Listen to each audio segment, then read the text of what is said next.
Hello everyone, my name is Ben and welcome back to PASSTHEauxCORD, a channel where this is another reaction that I've been meaning to get around to for quite some time.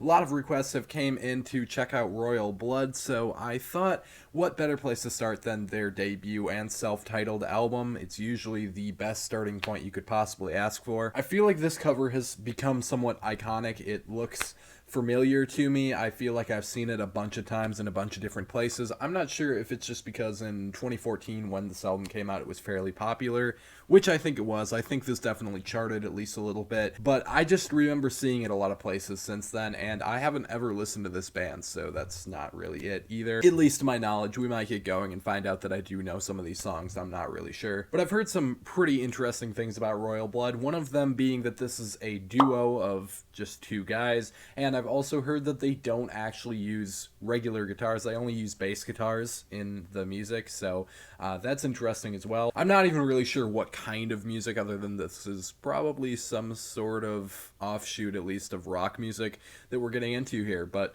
I suppose no time is better than the present to find out. So track number 1 is Out of the Black. Ooh,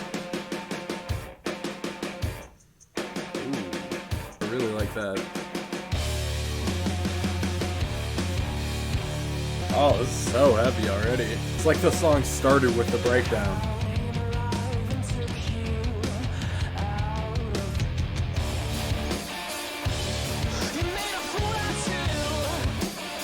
Definitely making good use of the guitar despite it just being a bass.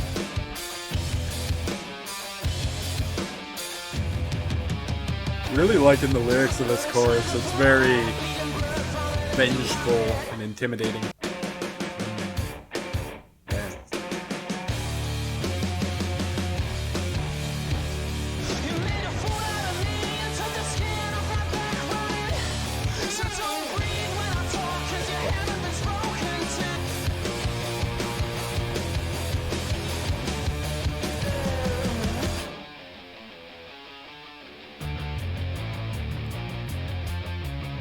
This is going places. Really closing off the first song with the solo like this. Wow.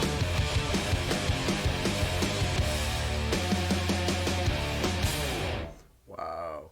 Okay. Yeah, that's one way to open your album. That shit hits so hard. I see what's being done with just using the bass guitars in this, because the effect that this ends up having is that everything is like lower tuned and just ends up feeling like a breakdown the entire way through. Usually with some heavier rock songs, you know, of course you would get that like bass line that just goes through while the breakdown of the song is happening, but this is just the main driving riff of the song, so therefore the whole thing just becomes heavier because of it, I guess. I've explained before that I'm no kind of music theory professional in that way. That's definitely the part of the music that I know the least about, is what the composition is that goes into it. But I feel like that's what they're going for here, is to just make everything feel like more impactful by doing that. But yeah, either way, that main driving rhythm just behind the song that kept going throughout the entire track hit really well, and the way that they integrated different things and made that main rhythm come back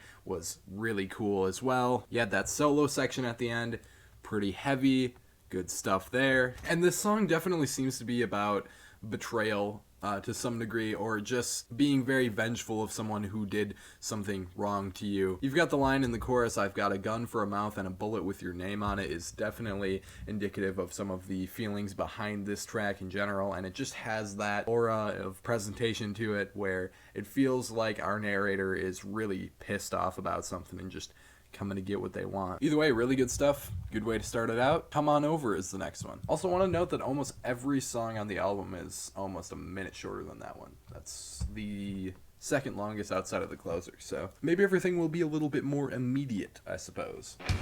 Oh, I know this song. Yeah. Very familiar. Fucking love it, though. I feel like I know this from a game. I'm not sure, though. Oh, yeah.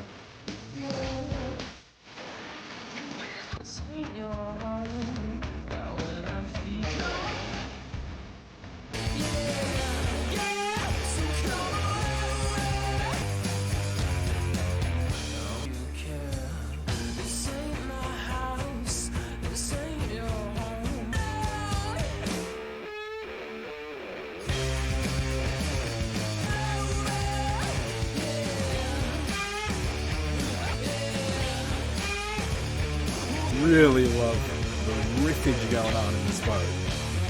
Good stuff.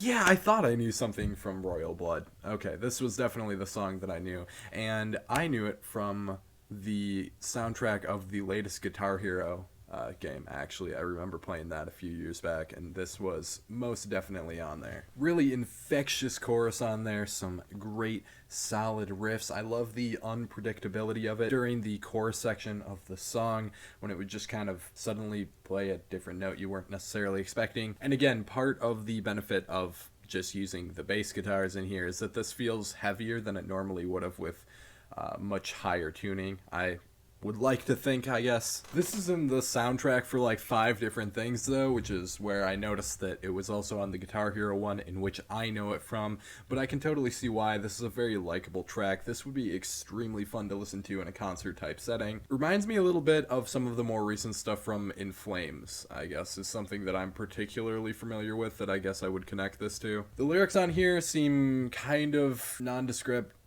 pretty all over the place, but in general it just seems to be about a narrator having nothing to lose, wanting to get away from their regular life, feeling a lot of monotony in their daily existence, I guess. The way that it starts out with "I'm on a train going nowhere" is pretty indicative of what's going on in the mentality of the song. "I think I went to church and stopped believing" is a really good line in there too. "Figure It Out" is the next one, and all 3 of these have had single covers so far, so that's interesting. Not sure if they're all singles originally, but nothing here to see. Getting hard to sleep, blood is in my dreams. I was liking that a lot, yeah. Okay.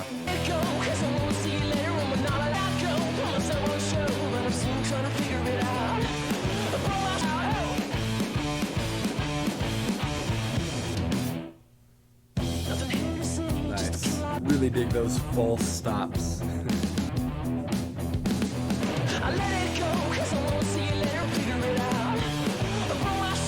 So catchy. Very charismatic delivery.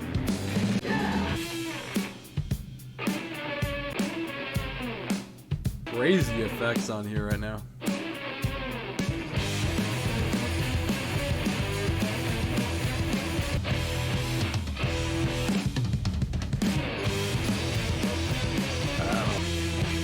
So in a desperate attempt to not sound like an idiot, I guess what I've kind of found out is that yes, he's using a bass guitar, at least primarily, and it's just kind of an elaborate set of pedals, effect pedals, to make things sound so different from each other during different parts of the song. This does sound like a whole band performing rather than a duo, which I totally give them a lot of credit for. You know, the singer is also the bassist, which is hard enough to do on its own, but then you've, like I said, got all of these effect pedals going on, and that's, I believe, how they're managing the sound that is presented in this way. And like I said, the effects that were put on the riffs on the back end there, that kind of solo section at the end, the instrumental outro, was really cool. They're totally creating some unique things that I guess I wasn't necessarily expecting. Very charismatic delivery of the lyrics here. It was kind of fastly laid out, especially through the chorus, the way that there's not necessarily a whole lot of melody going on, but it still comes across as very catchy. Really cool in that way. The lyricism on here seems to be revolving around some conflicted feelings about a relationship or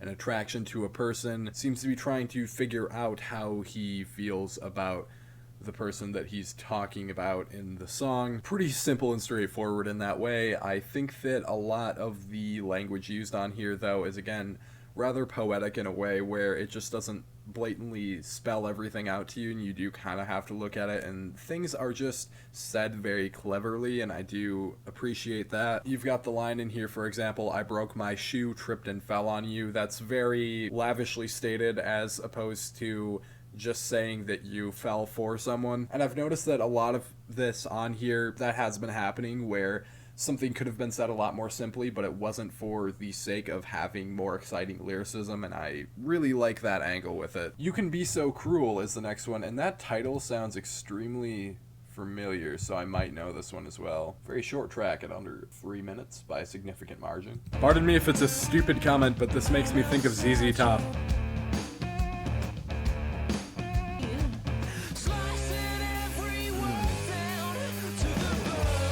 They really know how to make a chorus come in well.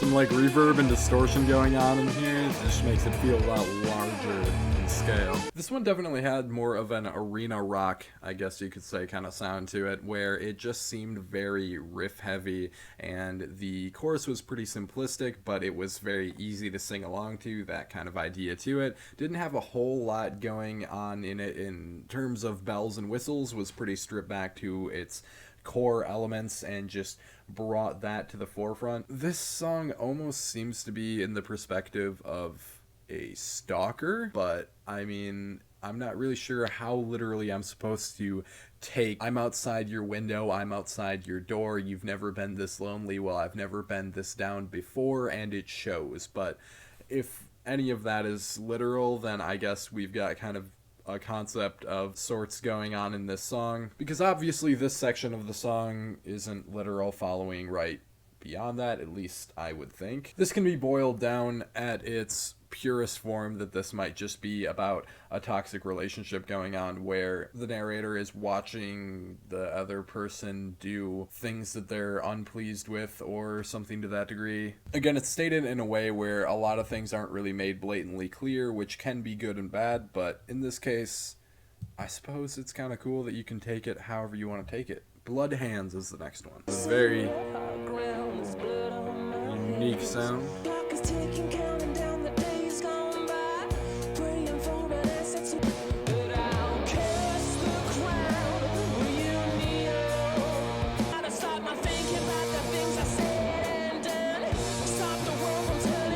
Really love this faster vocal delivery.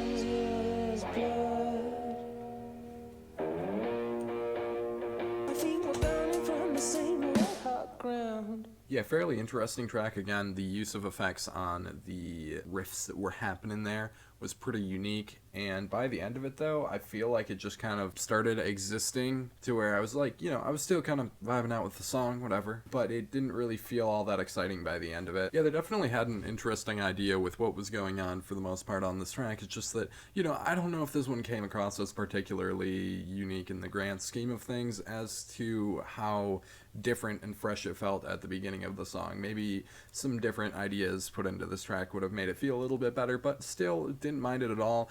This landed on a movie soundtrack, which almost every song on the album has, and it's so clear to see why, because it's just very likable rock music with this really gritty aura to it, despite it being pretty cleanly produced and pretty fresh and commercial sounding. So it really works in a lot of different settings. The song seems to be about guilt, as would be implied, I suppose, by the main mantra of the song being "there's blood on my hands." Usually that is how that would be stated, and again, kind of similar writing to what we've been seeing on the rest of it.